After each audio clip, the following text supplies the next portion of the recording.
ইনকিলাব মঞ্চের মুখপাত্র শরীফ ওসমান বিন হাদিকে গুলি করে হত্যার ঘটনার মূল আসামি ফয়সাল করিম মাসুদকে গ্রেফতার করেছে ভারতের পুলিশ। রোববার ভারতের পশ্চিমবঙ্গ প্রদেশের পুলিশের বিশেষ শাখার সদস্যরা তাকে বনগাঁও সীমান্ত থেকে গ্রেফতার করে। পশ্চিমবঙ্গ পুলিশের বরাত দিয়ে ভারতীয় বার্তা সংস্থা এএনআই এক প্রতিবেদনে এ তথ্য জানিয়েছে।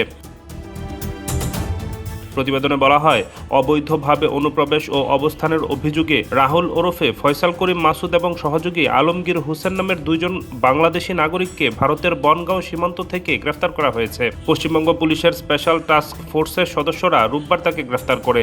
গ্রেফতারকৃতরা বাংলাদেশের রাজনৈতিক কর্মী শরীফ ওসমান হাদি হত্যাকাণ্ডের সঙ্গে জড়িত বলে জানা গেছে।